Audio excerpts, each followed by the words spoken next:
elections under the bail reform laws was addressing smaller offenses like marijuana use, people getting arrested for possession and such. And we had a state fair in which there are designated smoking areas in which you can smoke marijuana, but just on my own travels around the fairgrounds, I've observed and smelled the aroma in the air. How do you feel about that legalization of not only marijuana in New York, but having a statewide event like this? Should people be able to do that and mix it with alcohol? First off, something to understand, as I'm here answering questions, there are a number of candidates. We all have our own positions. We're not monolithic. We all are entitled to our own beliefs. We're running, we run for different races, different offices. So I'm just going to share my opinion. If I'm bringing my little kids to the fair, I should have an ability to bring my kids to this fair without them being exposed to other people smoking marijuana. That's my personal opinion. My daughters turned 16 in just less than a month. They're starting 11th grade this Thursday. For me, I believe that I should have the ability to come enjoy this fair without them being exposed to marijuana.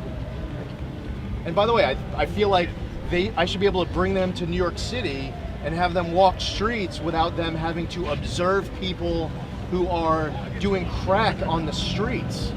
Now they have legal injection sites and they want to make that statewide. You want to get a cannabis license and they're getting first of line access to people with a drug conviction. This is so backwards right now, the way that we're seeing this government handling these issues. But that's my personal opinion as far as this state fair. You mentioned you also want to be a governor who represents all of New York. Can you give us a sense of what your connection is to Central New York and how you might be very visible and present? There's been a history prior to Governor Hochul with Governor Cuomo focusing not only downstate but regionally and here in Central New York. Well, I'll tell you why this and how this is so important to me. When I announced on April 8, 2021, in this state of 62 counties and all the regions throughout the state, I came right here to Onondaga County. We're at the Palace Theater for our first campaign event. And I've been here dozens of times during this campaign, and I'll keep coming back over and over and over again.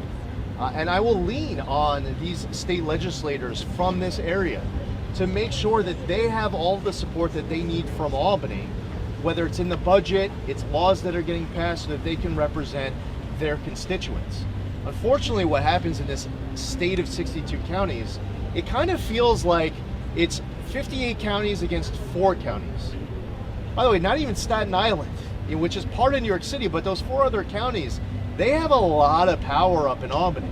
By the way, everyone who lives in those 4 counties deserve to have a voice and representation in our state capital, but not at the expense of everyone else everywhere else.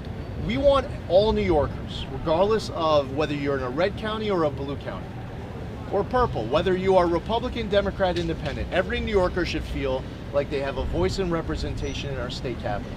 I will keep coming back to Onondaga County over and over and over again because I believe that the most important thing if you want to earn someone's support is to show up.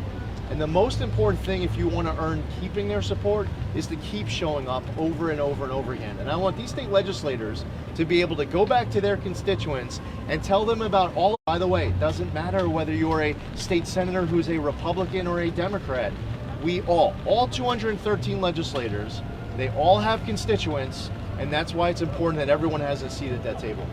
Thank you. All right.